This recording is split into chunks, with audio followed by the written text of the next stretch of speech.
पुरुषार्थस्य चाभावे नास्ति कश्चित् कारकः स्वयं न कुर्वतस्तस्या जातमानुभवेदीय। इस श्लोक का अर्थ है कि आप पुरुषार्थी हो सकते हैं, हम और आप पुरुषार्थी हो सकते हैं, हम भगवान नहीं हो सकते। कार्य करने का हमारे पास में कर्तापन का अभिमान ना आवे। जब यह होता है कि यह हमने किया है और हमारे द्वारा हुआ है, तो व्यक्ति को पतित होने में बिल्कुल देर नहीं लगती, उसको नीचे गिरने में बिल्कुल देर नहीं लगती। राजा बलि की कथा कुछ इसी प्रकार से। एक बार राजा बलि को अपने कर्तापन का बहुत बड़ा घमंड हो गया, और ऐसी अद्भुत कथा है जो आपने भागवत के माध्यम से कभी सुनी नहीं, भागवत में है ही नहीं तो सुनोगे कहाँ से। राजा बलि के उसी चरित्र को हम सुनने के लिए जा रहे हैं कि जो लोग कर्तापन का अभिमान रखते हैं, मैंने किया है, मेरे द्वारा हो रहा है, वो व्यक्ति कैसे पतित हो जाता है, कैसे लक्ष्मीहीन हो जाता है, कैसे श्रीहीन हो जाता है, कैसे संपदा उसका संग छोड़ के चली जाती है। आज की कथा कागज कलम लेकर के सुनने के लायक है। यह तो हर ही दिन की कथा है, हर दिन एक नई बात होती है, नई ऊर्जा होती है, नई उमंग होती है। तो इसको आप सुन लीजिएगा। यदि पुरुष ही करता होता तो वह अपने कल्याण के लिए सब कुछ कर लेता, विमान भी मंगा लेता, चाहे जैसे ऊपर के लोकों में चला जाता। यदि वो खुद ही सब कुछ हो जाता तो उसे ईश्वर का सहारा लेने की बिल्कुल ज़रूरत नहीं पड़ती। हम और आप सब माध्यम हैं, एक नौकरी कर रहे हैं उस ईश्वर की, मालिक तो वही है और उसी को ही मालिक समझ लेना चाहिए। इसी में आनंद है। तो अश्वत्थामा बलिर्व्यासो हनुमांश विभीषण कृपा परशुरामशः सप्तहिता चिरजीवन। इन सातों की कथा हमें आयु देने वाली है, हमें आरोग्य देने वाली है। तो उनकी कथा को हम श्रवण करने के लिए जा रहे हैं। कहा गया है, बात उस समय की थी कि यथा बुद्ध्या महीपालो भ्रष्ट विचरुन्मसी कालदंड निष्पष्ट तन्मे रूही पितामह। धर्मराज दुष्टन ने पितामह भीष्म को कुछ बातें कही थी। जब उनका सब कुछ चला गया था तो भीष्म ने कहा था, इस कथा को सुनकर के तुम्हें शांति मिलेगी, और वो कथा हम तुम्हें सुनाई देते हैं। तो पितामह ने उस समय बड़ी अलौकिक कथा सुनाई, बड़ी दिव्य कथा सुनाई, और आप पहली बार सुन रहे हैं इस कथा को। वो कहते हैं, बासवाच संवादम बलिर बेचो नेहा चाह। एक बार राजा बलि और विरोचन पुत्र बलि और देवराज इंद्र का एक संवाद हुआ था। हे भरत श्रेष्ठ युधिष्ठिर, और वह कथा मैं तुम्हें सुनाने के लिए जा रहा हूं, और इसको तुम सुन ली। क्या संवाद था विरोचन पुत्र बलि में? ये उस बलि की बात की जा रही है। पहले तो मैं इसके बारे में मैं आपको निवेदन कर दूं। राजा बलि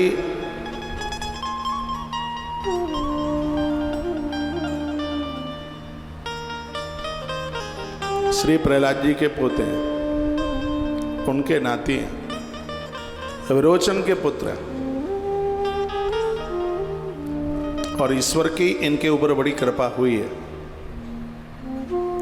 कृपा न होती तो परमात्मा 4 महीने आज भी उनके यहाँ सुतल लोक में चौमासा करने को जाते हैं। आज हाथ में कलावा बांधा जाता है, बलि का नाम लिया जाता है। ये नबद्धो बलि राजा दानवेंद्रो महाबला तेन त्वामन बदनामी रक्षे माँ चल उसे वरदान मिला जो तेरे नाम से कलावा हाथ में।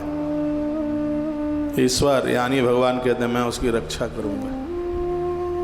तो भीष्म कहते हैं कि एक बार राजा बलि में और इंद्र में एक संवाद हुआ, और ये युधिष्ठिर वही संवाद मैं तुम्हें बताना चाहता हूँ, सुनाना चाहता हूँ। सुनिए। कहा गया, यस्यार्षदर्शा वित्तम न कदाचन हीयते तम बलिम नाद गच्छामि ब्रह्मां चक्षु में बलिम। देवराज इंद्र ने ब्रह्मा जी को पूछा था कि जिसके भंडार भरे अन्न के द्वारा, जिसके पास इतनी संपत्ति, मैं उस राजा बलि को ढूंढने को निकला हूँ। मैंने सबको जीत लिया है, मैं उस बलि को ढूंढने के लिए निकला हूँ। वह बलि मुझे कहाँ मिलेगा? मुझे ढूंढने पर भी वो मिल नहीं रहा है। उसका पता बताइए कि समय बलि कहाँ है। ये कथा हमारा और आपका आयुष बढ़ा देगी, बीमारियाँ ख़त्म कर देगी। जिनको औषधियाँ दवाइयाँ नहीं लग रही हैं, दवाई काट कर जाएगी। आप जहाँ हैं, आपके पास टाइम है, समय है, इस कथा को जरूर सुन लीजिएगा, बहुत अद्भुत है। इस कथा के वक्ता पिता में भीष्म हैं और श्रोता धर्मराज युधिष्ठिर है, और विधाता ब्रह्मा के श्रेयस्ता का वर्णन किया है। तो कथा कितनी अद्भुत होगी। 7 चिरंजीवों में राजा बलि का नाम, और उन्हीं की आप कथा सुन रहे हैं। तो कहा गया सवायुर्वृणा शैवा सर्वी सच्चंद्रमा स्वग्नि तपतिम भूतानि जलम चाह स भवित्वयतः। विधाता ब्रह्मा ने कुछ अद्भुत बातें कही। कहते हैं वह राजा बलि ही वायु बन करके चलता है। राजा बलि का इतना बड़ा तप हो गया था, राजा बलि के तप के द्वारा हवा चलती थी। राजा बलि यह कह देता था कि आज हवा पूर्व से पश्चिम, पश्चिम से पूर्व बहनी चाहिए, चलनी चाहिए। तो ऐसा ही होता था, तप का इतना बड़ा प्रभाव था। ये ब्रह्मा जी बता रहे हैं इंद्र को। वो कहते हैं कि वरुण बन करके वो वर्षा करता था। राजा बलि का तप इतना हो गया था कि वहाँ वरुण की नहीं, वहाँ बलि की चलती थी। बलि पुनः वरुण बन करके बारिश करता था, पानी गिराता था। ब्रह्मा जी इंद्र को बता रहे हैं। और वह कहते हैं कि सूर्य और चंद्रमा बन करके वो प्रकाश करता था, लोगों को शीतलता देता था। अग्नि बन करके समस्त प्राणियों को सर्दियों में वो ताप देता था। जल बनकर सबकी प्यास बुझाता था। उसी राजा बलि को तुम ढूंढने के लिए निकले हो। इंद्र ने कहा कि हाँ विधाता, उसका पता हमें बताइए। वो कहाँ है? तो कहा स एव यस्तमते स्म विद्धतो दिशः स वर्चत स्म वर्षाणि यथा काल मितिन्द्रता तम बलिम नाद गच्छामि ब्रह्मणा कृच्छ में बलिम। वही यथा समय आलस्य छोड़कर संपूर्ण दिशाओं में प्रकाशित होने वाला बलि, वह अस्त होता है, प्रकट होता है, वर्षा कराता है। उस बलि को मैं ढूंढने के लिए निकला हूँ। आप मुझे राजा बलि का पता बताइए, वह हमें मिलेगा। देवराज इंद्र विधाता ब्रह्मा को पूछने लगे। तो ब्रह्मा कहने लगे कि ने तत्ते साधु मघवन यदेन मनुप्रक्षसी तुष्टस्तम नानृतम ब्रूयात् तस्माद् वक्ष्यामि ते बलिम। विधाता ब्रह्मा ने कहा अच्छी बात है, तुमने बड़ा अच्छा सा मुझे प्रश्न किया है। बलि के बारे में तुम पूछ रहे हो, अच्छे लोगों के बारे में तो पूछना ही चाहिए। पूछने पर मैं झूठ तो नहीं बोलूँगा। तुमने मुझे पूछा है तो मैं बिल्कुल बताऊँगा, इसलिए मैं तुमसे बलि का पता बता रहा हूँ। तो ब्रह्मा जी कहते हैं उष्टेषु यदवा गोसु खरश्वेषु वा पुनः वरिष्ठो भविता जंतु शून्यागारे सचीपते। तुम मृत्यु लोक में जाओ। यदि किसी सूने घर में तुम्हें कोई ऊंट दिखाई दे जाए, किसी सूने घर में तुम्हें कोई गाय दिखाई दे जाए, किसी सूने घर में तुम्हें गर्दभ दिखाई दे जाए, या किसी सूने घर में तुम्हें घोड़ा दिखाई दे जाए, तो समझ लेना कि वही बलि है। या तो वो ऊंट के रूप में होगा, या गैया के रूप में होगा, या खर खर कहते हैं गधर्व गदा, या वो गधर्व के रूप में होगा, या फिर वो घोड़े के रूप में होगा। इस समय बलि धरती पर पशु की योनि में किसी सूने घर में हुआ है। तुम्हें कहीं दिखाई दे जाए तो उसे तुम बलि के रूप में ही उसे पहचान लेना, उसे देख लेना। ये कथा आपने कभी भी नहीं सुनी होगी, इसको सुन लें।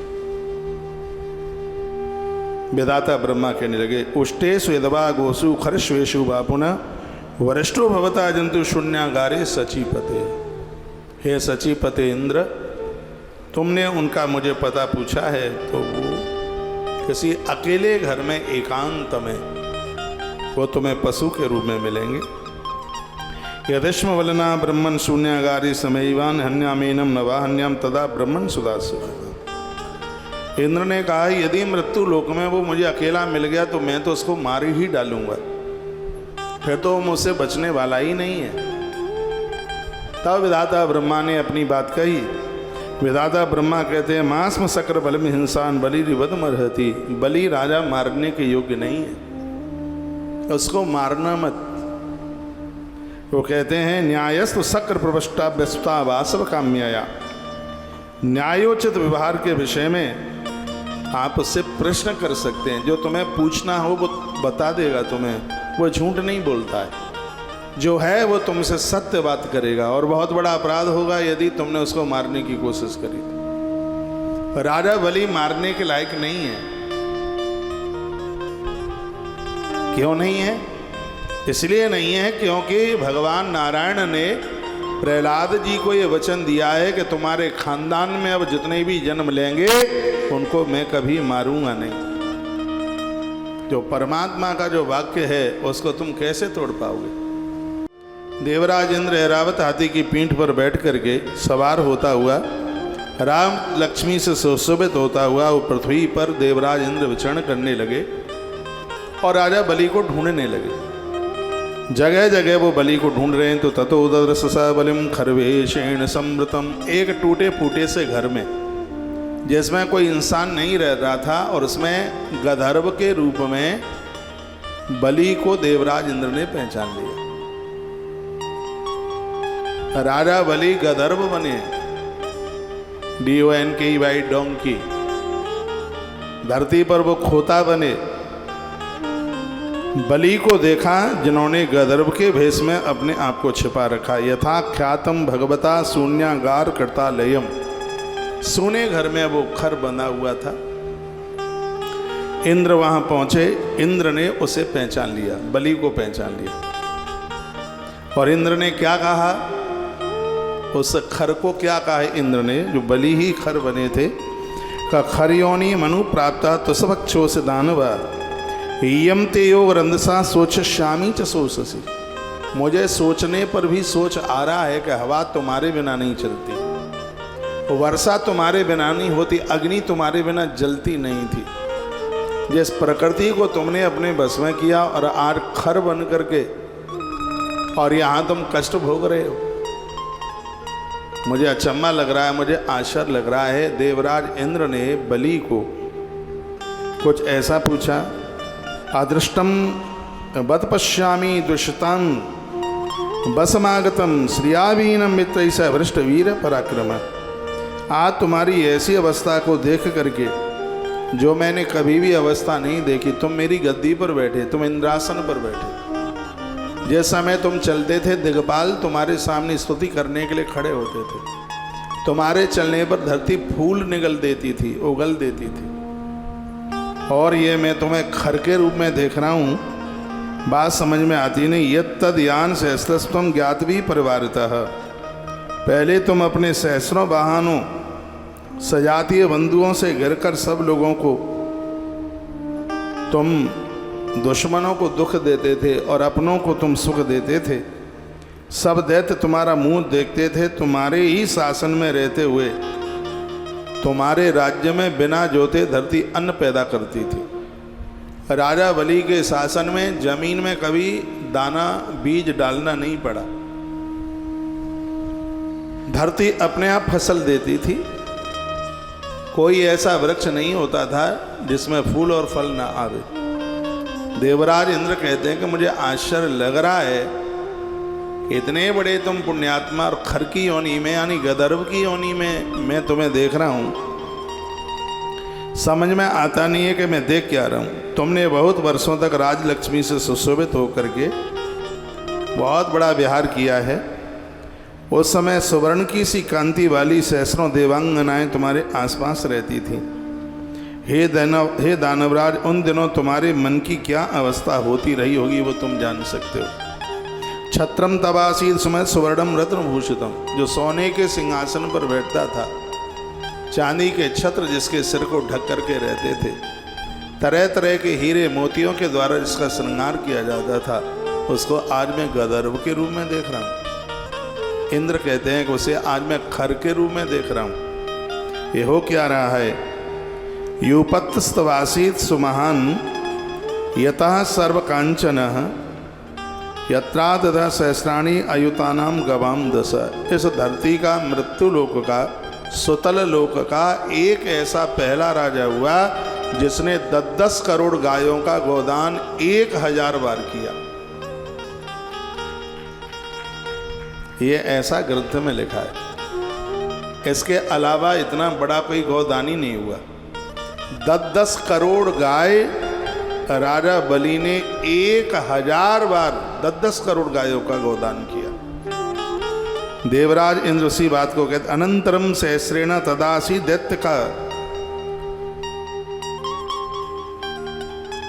मति यत्रादत सहस्राणी अयुतानाम गवाम 10 करोड़ गाय जिसने 1000 बार जिसने गोदान किया, और उसे मैं खर के रूप में, उसको मैं गंधर्व के रूप में देख रहा हूं। ये मैं देख क्या रहा हूं ये मेरी समझ में आता नहीं है। यदाच पृथ्वी सर्वा यजमानोन पर्यया, जब तुमने बहुत बड़ी विधियों से यज्ञ के आयोजन किए, सारी पृथ्वी की परिक्रमा तुमने की, उस समय तुम्हारे हृदय में कितना उत्साह रहा होगा ये तुम ही जान सकते हो। राजा बलि ने बहुत यज्ञ किए और धरती की कई परिक्रमा राजा बलि ने लगाई।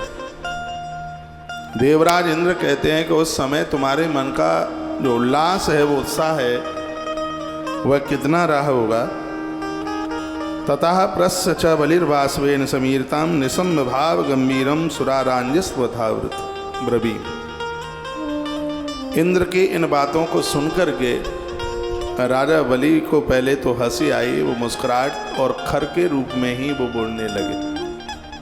तो खर बोल रहा था, खोता बोल रहा था। वो गंधर्व ने कोई बात कही, वो क्या कहने लगा, वो कहता है अहो ही तब बलश्यामी देवगणाधिपः अयुक्तम देवराजस्य तब कष्टमिदम बचः। बलि ने कहा हे देवेश्वर, यहाँ तुमने जो मूर्खता दिखाई है मेरे पास आकर, वह मेरे लिए आश्चर्यजनक है। तुम देवताओं के राजा होते हुए भी और मूर्खों जैसी बात कर रहे हो। न तम पश्यसि भृंगारम न क्षत्रम व्यजने न चह ब्रह्मदत्ता चमे मालाम नित्यम द्रक्षम विवासवा। वो कहते हैं हे इंद्र, इस समय तुम मेरी सोने की झारी नहीं देख रहे, तुम मेरा सोने का छत्र और चवर नहीं देख रहे, ब्रह्मा जी के द्वारा दी गई मालाएं भी तुम्हें मेरे पास दिखाई नहीं दे रही। कहा नत्वदनुतम में सशोभा कुलस्य च समृद्धार्थ समृद्धार्थम यन्मा कथमिच्छसि। इस समय तुम समृद्धशाली हो और मेरी समृद्धि मुझसे छिन गई है। ऐसी अवस्था जो तुम मेरी देख रहे हो, तुम्हारे कुल और ये यश के अनुरूप नहीं है। यदि किसी को गरीबी आ गई हो, यदि किसी का धन नष्ट हो गया हो, उसका समय गलत आ गया हो, तो हे इंद्र उसको देख देख करके उसे खिजाना नहीं चाहिए, उसी हंसी मजाक नहीं करनी चाहिए। या धन है तुम्हारे पास वही वह है और मेरे पास कुछ है नहीं, मैं सब लुट गया हूँ, और तुम मेरे साथ व्यंगना कर रहे हो, तुम मेरे साथ हंसी कर रहे हो। हे इंद्र ये ठीक नहीं है। न ही दुखेश सोचनते न प्रेषंत दरिद्र। मैं खर बन गया हूँ, मैं गंधर्व बन गया हूँ, मुझे इस बात का भी कोई दुख नहीं है, क्योंकि मैं समझता हूँ कि समय के अनुसार सब कुछ होता है, काल के अनुसार सब कुछ होता है। कृत प्रज्ञा ज्ञान तृप्ता शांता संतो मनीषिणाम। जिसकी बुद्धि शुद्ध है तथा जो ज्ञान से तृप्त है, वे क्षमाशील मनीषी सद्पुरुष दुख पड़ने पर भी वो विचलित नहीं होते और समृद्धि आने पर वो भूलते नहीं। पैसा आ जाए तो भी उनको कोई फर्क नहीं पड़ता, गरीबी आ जावे तो भी उन्हें कोई फर्क नहीं पड़ता। मैं तुम्हारी गद्दी पर था तब भी मुझे कोई ऐसी बात नहीं थी, यार खर बन गया हूँ तो मुझे ऐसी कोई चिंता की बात नहीं है। तम तो प्राकृतया बुद्धिया पुरंदर विकत्सते। उन्होंने कहा हे पुरंदर, तुम अपनी अशुद्ध बुद्धि के कारण मेरे सामने अपनी प्रशंसा कर रहे हो। तुम जब मेरी जैसी स्थिति तुम्हारी भी हो जाएगी तब ऐसी बात तुम बिल्कुल भी नहीं बोल पाओगे। हे इंद्र, जिसके पास में वैभव है वो गरीबों को देख करके हंसी मजाक न उड़ाए, क्योंकि परमात्मा की सृष्टि है, उसको गरीब को धनवान बनाने में और धनवान को गरीब बनाने में देर नहीं लगती। ऐसा इंद्र ने कहा, ऐसा राजा बलि ने ऐसा इंद्र से कहा। भीष्म कहते हैं पुनरेव तो तुम सक्रा प्रसन्ना दमव ब्रवीत निसंतम यथा नागम प्रव्याहाराय भारत।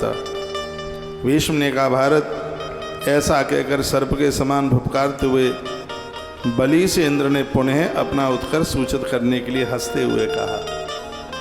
इंद्र कहने लगे, यत्तद् यान सहस्रेण ज्ञातवी परिवारता। मैंने सुना कि तुमने हजारों यज्ञ करे।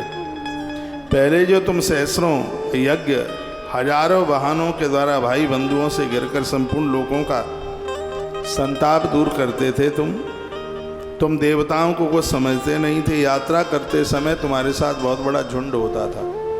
लोग तुम्हारे साथ में ध्वजाएं ले लेकर के चलते थे।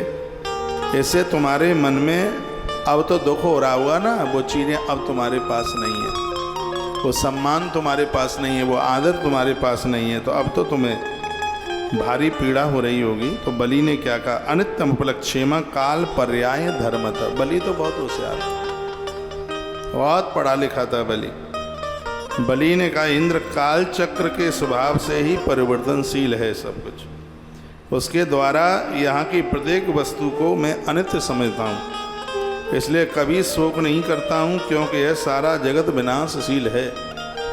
रात के बाद दिन, दिन के बाद रात होती ही है, गर्मी के बाद सर्दी, सर्दी के बाद गर्मी होती है। तो इसमें सोचना ही क्या है। जो वस्तुएं मेरे पास में थीं, मैं उसे अपना मानता नहीं। जीवतम च शरीरम च जाते हुए जायते। जीवन और शरीर दोनों जन्म के साथ ही उत्पन्न होते हैं, साथ ही बढ़ते हैं और साथ ही नष्ट हो जाते हैं। न ये दृश्यपि भवमेवशम प्राप्य केवलम। मैं इस गर्दभ शरीर को पाकर भी विवश नहीं हुआ हूँ। मैंने ये नहीं सोचा कि मैं खर कैसे बन गया। जब मैं इस प्रकार देह की अनित्यता और आत्मा की असंगता को जानता हूँ, तब यह जानते हुए मुझे क्या कोई कष्ट होगा, क्या मुझे कोई व्यथा होगी। भूतानाम निधनम निष्ठा श्रोता सामम सागरहा। बलि ने कहा, वज्रधारी है इंद्र, जैसे जल के प्रभाव को अंतिम आश्रय समुद्र ही है। व्यक्ति कौन से भी शरीर में जीवन जी रहा हो, उसका अंतिम लक्ष्य परमात्मा के चरण ही है, इसके अलावा और कुछ नहीं। 7 चिरंजीवों में जिस बलि राजा का नाम आता है, उनकी कथा भीष्म ने सुनाई।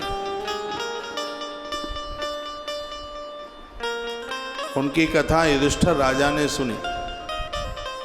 अब उस कथा को हम और आप सुन रहे हैं। भूतानाम निधनम निष्ठा स्रोत सामिव सागर। जैसे जल के प्रभाव का अंतिम आश्रय समुद्र है, व्यक्ति ब्राह्मण क्षत्रिय वैश्य पशु कीट पतंगा जो भी कुछ बनता है, उसका भी अंतिम लक्ष्य भगवान से ही मिलना है। जैसे पानी समुद्र से मिलता है, नदियाँ सागर से मिलती हैं, उसी प्रकार से जितना भी देहधारी जीव है ये, उसका भी अंतिम लक्ष्य भगवान से मिलना ही है। बलि ने ऐसा कहा, जो पुरुष इस बात को अच्छी तरह जानते हैं वह कभी मोह में नहीं पड़ते। जिस बात को जानते हैं कि जो सागर से बिछड़ा है उसको सागर में ही मिलना है, जिसको इस बात का पता लग गया है वो संसार के मोह में पड़ता ही नहीं है। ये तुम ना भी जानती रजो मोह परायण। जो लोग रजोगुणी कहते हैं, जो काम क्रोध के साथ, मांग के साथ, जिसको अभी तृप्त ही नहीं हुआ है, उसको रजोगुण कहते हैं। तो राजा बलि ने कहा, जो लोग अभी रजोगुण के साथ, यानी मंगतापन, मांगना, अभी उसकी इच्छाएं पूरी नहीं हुई हैं, वैसे लोग मोह के वशीभूत हो जाते हैं। इस बात को भली भांति तुम समझ लो। जो मोह के वशीभूत हो गए, ये भी मेरा है, ये भी मेरा है, उनकी बुद्धि नष्ट हो जाती है। बलि राजा ने कहा, उनकी बुद्धि नष्ट हो जाती है, वे संकट में पड़ने पर बहुत दुखी होते हैं। जो पैसा से बहुत प्यार करते हैं, उनके पास पैसा ना रहे तो उनके लिए जिंदा जीना मुश्किल हो जाता है। बलि के शब्द है। जो कुटुंब खानदान से बहुत स्नेह प्रेम करते हैं, उनके पास वो परिवार न रहे तो उनका जीना बड़ा मुश्किल हो जाता है। बुद्धि लाभात पुरुषम सर्वम तुदत किलवसम। बलि राजा ने कहा, जिससे सद्बुद्धि प्राप्त होती है वह पुरुष उस बुद्धि के द्वारा सारे पापों को नष्ट कर लेता है। जिसके संपूर्ण पाप नष्ट हो गए हैं, उसे संसार में कहीं भी मोह नहीं होता, क्योंकि मोह तो संपूर्ण व्याधियों की जड़ है, बीमारियों की जड़ है मोह। धृतराष्ट्र के जीवन में पाप ही तो थे, तब वो मोह की डोर में ऐसा बंध गया था कि दुर्योधन से उसका दूर जाना बड़ा मुश्किल हो रहा था। और कुंती माता मोह से मुक्त हो चुकी थी, इसलिए तो 13 साल तक अपने बच्चों के बिना नहीं रही। आप नहीं ऐसे रह पाएंगे। 13 साल, 12 साल का वनवास, 1 वर्ष का अज्ञातवास। ये देवी ने 13 साल अपने बच्चों को देखा नहीं, और धृतराष्ट्र अपने बच्चे के बिना रह नहीं पा रहा था। अंतर यही तो था, एक मोह में डूबा था और एक मोह से बिल्कुल, मोह के गर्त से बिल्कुल बाहर थी। दोनों का यही तो अंतर है। माता कुंती का नाम इतनी पवित्रता से लिया जाता है, कोई धृतराष्ट्र का नाम तो लेने को तैयार होता ही नहीं। ये बात मुझे बहुत अच्छी लगी है। इसमें कहा है कि जब व्यक्ति का सतोगुण बढ़ता है तो उसके पाप नष्ट हो जाते हैं, और जिसके पाप नष्ट हो गए हैं उनकी बुद्धि मोह के चक्कर से मुक्त हो जाती है। बड़ी अद्भुत बात कही है। जिसे सद्बुद्धि प्राप्त हो जाती वह पुरुष उस बुद्धि के द्वारा सारे पापों को नष्ट कर देता है। बुद्धि सद्बुद्धि में बदलेगी तो पाठ करेगा, पूजा पाठ करेगा, तीर्थ यात्रा जाएगा, लोगों का आदर करेगा, देव मंदिर जाएगा, देवताओं का ध्यान करेगा, लोगों की सेवा शुश्रूषा करेगा, किसी के अंदर द्वेष नहीं देखेगा, बैर नहीं करेगा किसी से। ये बुद्धि के सात्विक होने के ही तो ये लक्षण हैं।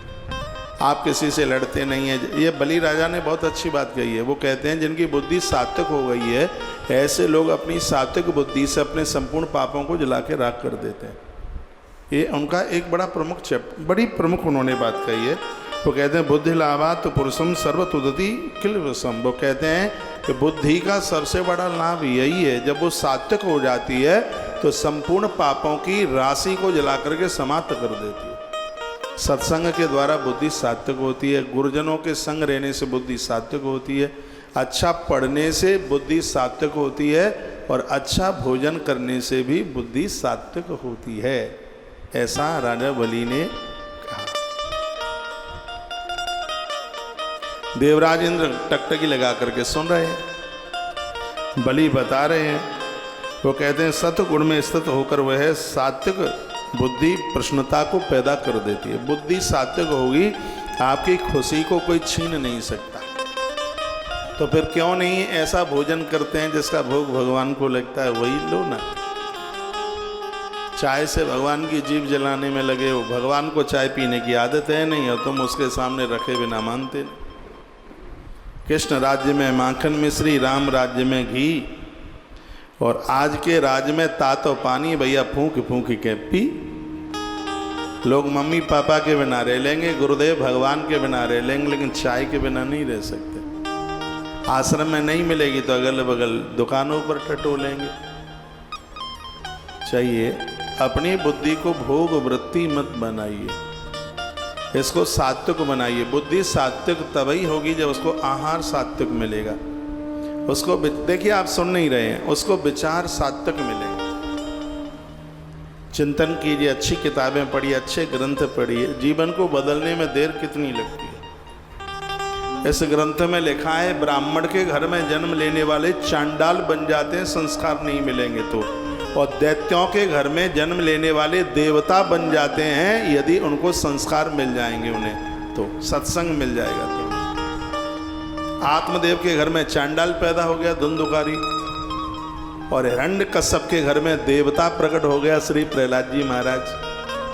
है सत्संग ही तो मिल गया था, गर्भ में ही सत्संग मिल गया। माँ बड़ी होनहार थी। एक राक्षस के घर में रहकर तुलसी की पूजा कर लेना ये साधारण बात नहीं थी। वो आदमी चाहे तो कर सकता है। रावण की लंका में भी रहने वाले विभीषण नित्य राम की पूजा करते हैं। और याद रखिएगा, जिस देवता की आप पूजा करते हैं वो देवता किसी न किसी प्रकार से अपनी शरण दे ही देगा, अपने पास बुला ही लेगा। वो ऐसी व्यवस्थाएं कर देगा कि इष्ट अपने भक्त को अपने पास तक बुला ही लेता है। ये तो मैं विभीषण की कथा में सब कहूँगा।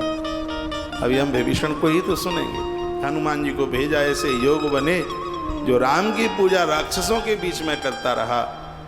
परमात्मा ने उसे विभीषण को अपनी शरण में बुला लिया, अपने चरणों में बुला लिया। इसलिए मैं कहता हूँ इष्ट के प्रति पूरा समर्पण रखिए। पूरे देश में मुझे वृद्ध लोग, दादा दादी सुन पा रहे हैं, मैं उनको कहूँगा बच्चों से रिश्ता तुम्हारा सिर्फ 50 साल का था। जैसे घोंसले में पंछी के बच्चों को पंख आ जाते हैं, वो उड़ जाते हैं, उन्हें तो पता ही नहीं है कि माँ कहाँ है। यही स्थिति है इस मानव जाति की भी, यही है। उनको बच्चों के बच्चे सब शादी ब्याह उनके हो गए हैं, कौन तुम्हें पूछ रहा है। अपनी बुद्धि को बिगड़ने मत दीजिए, इसमें रजोगुण मत आने दीजिए बुद्धि में। दो चीज़ें हमारी बुद्धि को रजोगुणित कर देती हैं, एक है क्रोध और एक है इच्छाएं। ये दोनों के मिश्रण को रजोगुण कहते हैं। आप सब अपने आप को पूछ लिए, क्या क्रोध आता है? पूछ लो अपने आप को, आता है? क्या अभी मांगे हैं? खाने की इच्छा है, अच्छा पहनने की इच्छा है, अच्छे वाहन में चलने की इच्छा है, लोग सम्मान करें, माला डालें, मेरी स्तुति करें, मेरा गायन करें, मेरी कीर्ति गाएं, ये सब रजोगुण में आता है। तमोगुण क्या है? आप कुछ करना ही नहीं चाहते, माई बाप का इतना मिल गया है, बस उसी को खर्च कर करके पेट भर रहे हैं, ना कमाना चाहते, ना कहीं आना जाना चाहते, सिर्फ लाठी उठाना ही तमोगुण नहीं है। जो आलसी है, प्रमादी है, कुछ करता नहीं है, सबसे बड़ा तो तमोगुण ही वो है। उस समय बुद्धि तमोगुण में विषैली हो जाती है। जैसे विषैले सांप से, बिच्छू से सब लोग भयभीत होते हैं, जिनकी बुद्धि तमोगुण में लिप्त हो गई है, परिवार के, खानदान के, रिश्तेदार सब लोग उससे भयभीत होते हैं। ऐसे लोगों का संग है वो खतरा बन जाता है। तो मैं राजा बलि के चैप्टर से कुछ कह रहा हूँ, और वो बातें मैं आपके बीच में निवेदन कर रहा हूँ जो मैंने 30 साल में आपको सुनाई नहीं। वही बातें हैं जिस दिन से मैंने कथा शुरू की होगी, पढ़े हैं चैप्टर मैंने, लेकिन आज योग बन गया है, मैं आपको सुना रहा हूँ। ना पढ़े होते तो कहाँ से सुना देता। लेकिन वो कथा आज बैसाख मास में मुझे सप्त चिरंजीवी राजा बलि के माध्यम से कहने का आपको सौभाग्य प्राप्त हो रहा है, जिसमें राजा बलि ने इंद्र को कहा था, गलतियां तो हमसे हो गई हैं, आज खर्व बन गए हैं, इस योनि में हम खड़े हैं, कोई गलती तो हुई ही है, लेकिन मैं पहचान नहीं पा रहा हूं कि मुझसे गलती क्या हो गई है।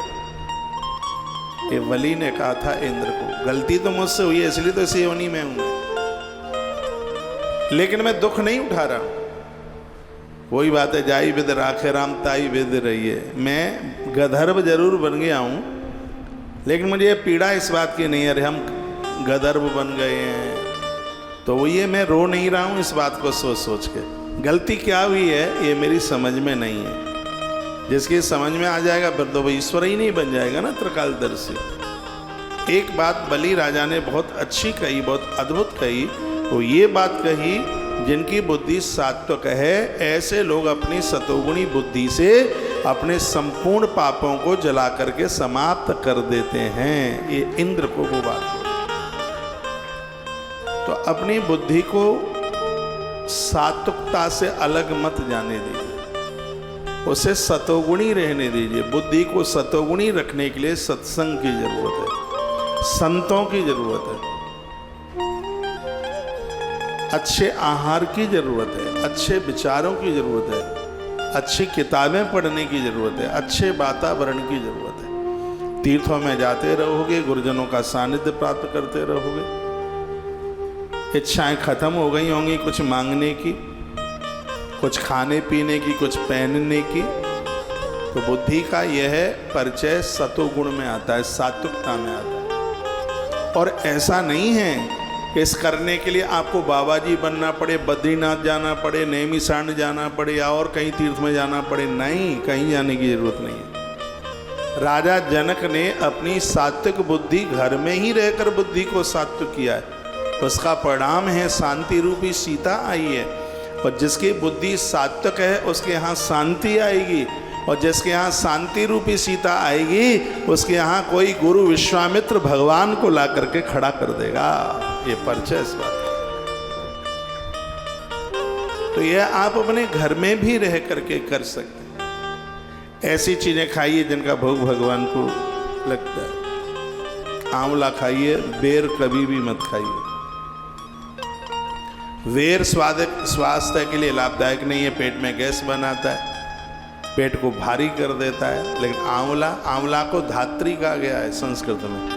धात्री का अर्थ जानते हैं किसे कहते हैं? धात्री कहते हैं माँ को। जिसने हमें धारण किया है। जैसे माँ हमें बचाती है वैसे आंवला हमें रोगों से बचाता है। आयुर्वेद भी कहता है, पद्म पुराण में तो बहुत व्याख्यान है। संस्कृत में आंवले को धात्री कहते हैं, और धात्री का मतलब जिसने धारण किया, माँ का ही नाम तो है धात्री। जैसे माँ बचाती है वैसे ही आंवला हर रोग से हमारी रक्षा करता है। और आप में तो ऐसे जन बैठे हैं जिसने 4-6 साल से आंवला खाया ही नहीं होगा भी।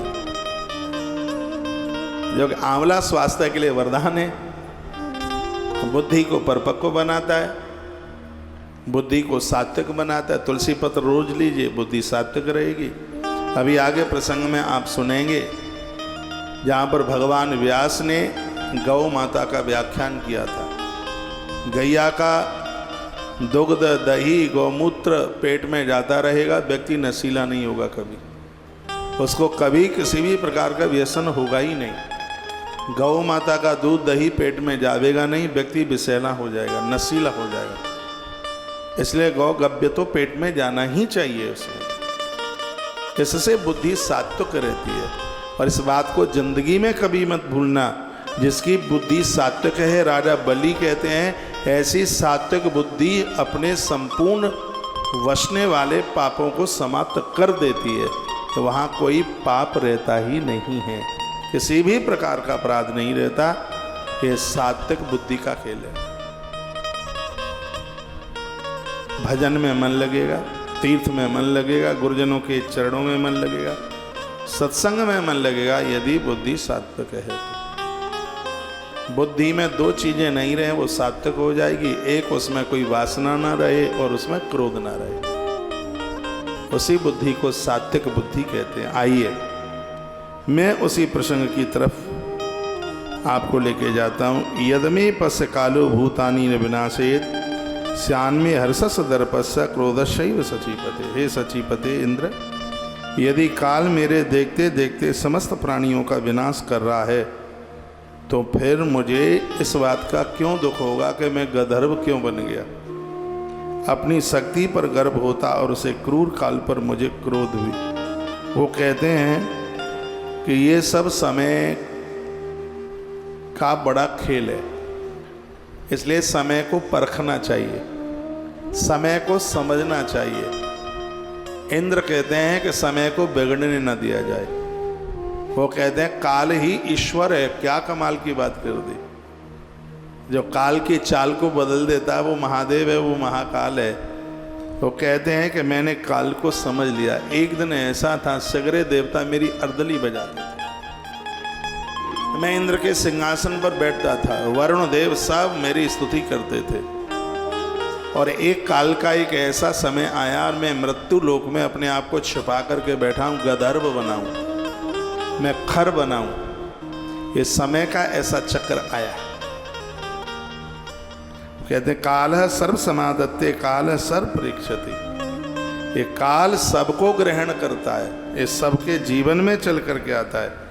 काल ही सब कुछ देता है, काल ही सब कुछ हरण कर लेता है। काल ने यानी समय ने ही मुझे सब कुछ दिया था, और समय ने ही मेरा सब कुछ हरण कर लिया। इस समय के वो कहते हैं अपने पुरुषार्थ का गर्व न करो इंद्र। जो चीजें तुम्हें मिली हैं घमंड दिखाओगे तो ये सब छोड़ के चली जाएंगी। इंद्र ने कहा ये बातें तो हमारे और आपके लिए कही जा रही है। चीजें मिलना आसान है, उन्हें पचा लेना बहुत कठिन है। तो उसको हजम कर लेना बहुत मुश्किल है। पुरा सर्वम विवक्षितम मयि क्रुद्धे पुरंदरः अभिप्सते लोकस्य धर्म शक्र सनातन। हे पुरंदर, पूर्व काल में मेरे कुपित होने पर सारा जगत व्यथित हो उठता था। मैं थोड़ा सा क्रोध करता था, ऐसा लगता था कि दुनिया में आग लग गई है, लोकों में आग लग गई है। मेरा दबदबा था, वो मेरा समय था। वो इंद्र कहता है कि बलि कहता है कि बनने और बिगड़ने के लिए प्रकृति हर व्यक्ति को मौका देती है। ऐसा कोई भी व्यक्ति नहीं है जिसको बनने के लिए इस प्रकृति ने अवसर न दिया हो। लेकिन बुद्धि जिनकी सात्विक थी, वो विचारवान लोग थे, उन्होंने उस समय की कदर की, समय को पहचाना और वो बहुत कुछ बन गए। लेकिन जो रजोगुण में जीते रहे, तामसी प्रवृत्ति उनकी थी। समय आया, समय को नहीं पहचान पाए, समय हाथ से चला गया उनके पास। ये इंद्र ने बात कही थी। कहा व्यक्ति को समय का पाबंद होना चाहिए, परिपक्व होना चाहिए। इंद्र से तो इस प्रकार से बोले, कहने लगे पूर्व काल में मेरे कुपित होने पर सारा जगत जलने लगता था। इस लोक की कभी वृद्धि होती और कभी ह्रास, यह इसका सनातन स्वभाव है। इंद्र, इस बात को मैं अच्छी तरह से जानता हूँ। कभी यहाँ चीज़ें मिलती हैं, कभी चीज़ें बिछुड़ जाती हैं। तो तुम मिलने पर इतने प्रसन्न होते हो, तो जो चीज़ें छूट गई हैं उसमें तुम विषाद उठाते हो। तुम भी जगत की इस दृष्टि से देखो, अपने मन में विस्मत न हो। प्रभुता और प्रभाव अपने अधीन नहीं है। कि ये बात कमाल की गई है। प्रभुता और प्रभाव ये दोनों चीज़ें अपने बस में नहीं है। प्रभशंश प्रभाशंश नाथ संस्तम कदाचन। एक प्रभुत्व और एक प्रभाव, ये दोनों तुम स्वामी बनकर और संपदा के साथ लंबे समय कर टिके रहोगे तो ये अपने बस में बिल्कुल भी नहीं है। कुमार मेव ते चित्तम तथई बाध्य था पुरा, समवेक्षस्व मघवन बुद्धिम बिंदस्व निष्ठिका। तुम्हारा चित्त अभी बालक के समान है इंद्र, तुम अभी बच्चा हो। जैसा पहले था वैसा ही आज भी इस बात की और दृष्टिपात करो, नैष्टिक बुद्धि प्राप्त करो। उन्होंने कहा देवा मनुष्या पितरो गंधर्वो राक्षसा आसन सर्वे मम वशे तन सर्वम वेत्तवासवा। हे इंद्र, देवता मनुष्य पितर गंधर्व नाग और राक्षस ये सब मेरे वश में थे। वह सब कुछ तुम जानते ही हो। तुम्हें पता है कि मैं निकलता था तो तुम लोग गिर कुंदराओं में छिप जाते थे, ढूंढने से मिलते नहीं थे। बलि ने कहा कि जिस समय मैं निकलता था अपने दैत्यों के साथ तो तुम लोग गुफाओं में छिप जाते थे, ढूंढने से मिलते नहीं थे। कि आज मेरे पास वो समय नहीं है तो तुम इतने साहस से मुझसे बात कर रहे हो। क्या तुम्हारी हिम्मत थी कभी कि मेरे सामने इतनी देर तक तुम रुक पाते? लेकिन हे इंद्र, इस समय की बात। नमस्तस्मै दिशो यस्तु यश्याम बेरोचनो बलि इतमाम पद्यंत बुद्धिमातस्त्र मोहिता। मेरे शत्रु अपने बुद्धिगत द्वेष से मोहित होकर मेरी शरण ग्रहण करते थे। विरोचन कुमार बलि जिस दिशा में हो उस दिशा को भी हमारा नमस्कार है, ऐसा देवता बोलते थे।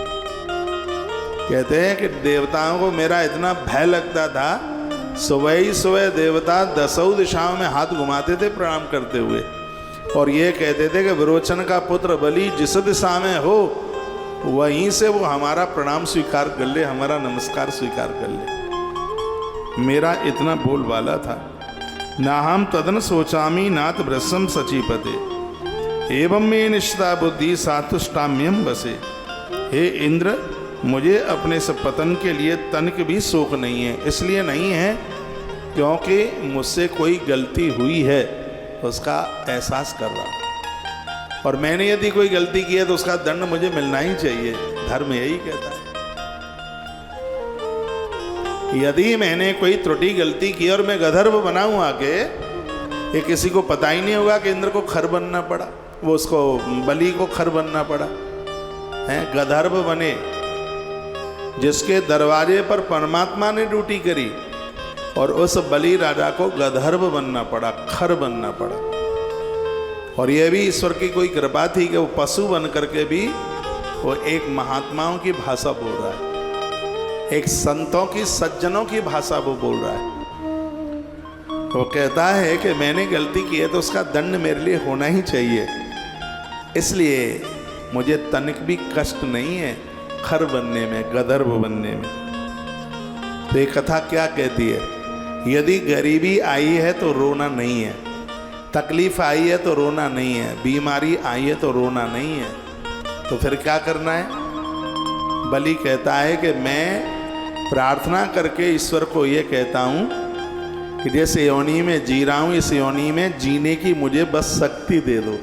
तो इसका अर्थ यह है कि भगवान को ये कहिए, प्रभु आपने पीड़ा दे दी है, वो मेरे कर्मों के अनुसार गरीबी दे दी है, मेरे कर्मों के अनुसार बस आपसे इतनी सी प्रार्थना है कि इसको सहन करने के लिए हमें शक्ति दे दीजिए, इसको हम सहन कर लें, बस ये ताकत दे दीजिए।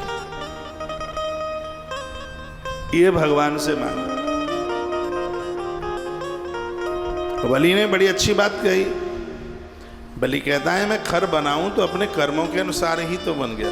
गरीबी आई है, विपदाएं आई हैं, दिक्कतें आई हैं, ये हमारे कर्मों का परिणाम ही तो है, तो फिर रोना क्या है।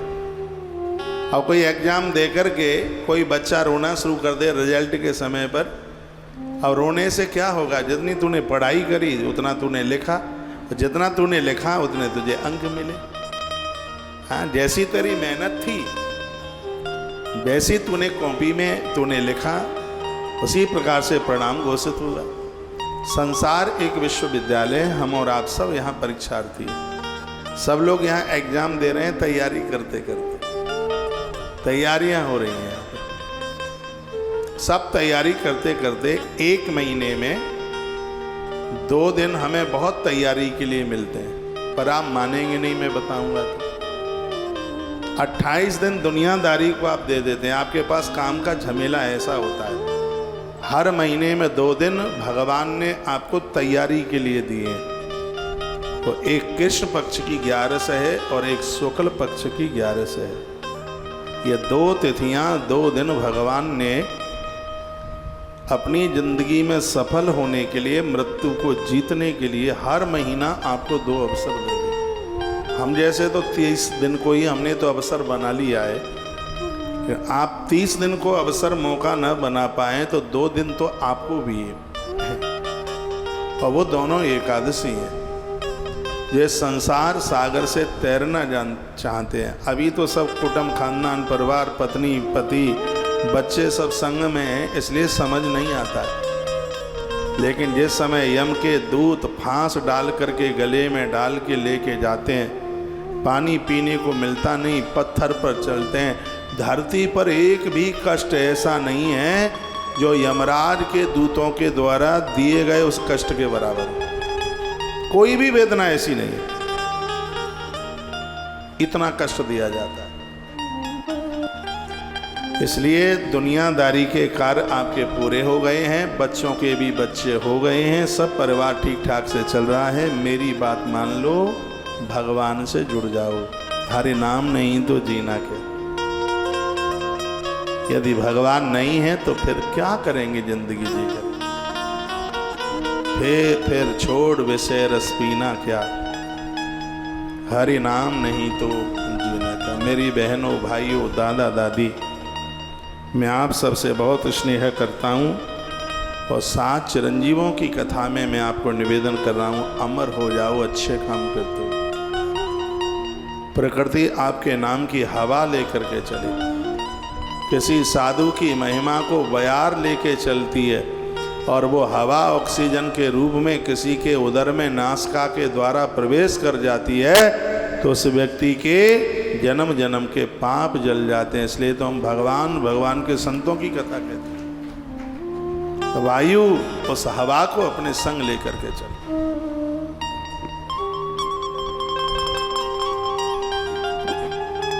अच्छे कामों में लग जाओ, बढ़िया कामों में लग जाओ, गैर कानूनी काम मत करो। बिल्कुल तैयारी करो। हर महीना 2 दिन मिल रहा है। हरि का भजन करो, अच्छी किताबें पढ़ो, दान पुण्य करो, स्मरण करो। 28 दिन भगवान को भूले हुए बैठे रहते हो, 2 दिन उसको हृदय से मानो। समझो, उनके चरणों में बैठ करके रोना शुरू कर दो। तुम्हारे आंसुओं की तकलीफ, तुम्हारे आंसुओं की कदर वही समझे। आइए 2 पंक्ति गुनगुनाऊं। हरि नाम नहीं तो जीना क्या? आनंद हो जाएगा। इसको सिर्फ गाने के हिसाब से नहीं, इन पंक्तियों को जीने के हिसाब से गाना, इनको हृदय में बिठाना। जिसने भी ये पंक्तियाँ लिखी हैं वो बहुत सोच करके, बहुत विचार करके लिखी हैं। इसको हृदय में उतारने की आवश्यकता है। कथा में उतर जाओ बिल्कुल। कथा इसलिए नहीं है कि टाइम पास हो गया है, कथा में अपना परिवर्तन कीजिए। लोग तो कथा में ऐसे बदल गए जिसके द्वारा हत्याएं हुई थी वो महात्मा बन गए।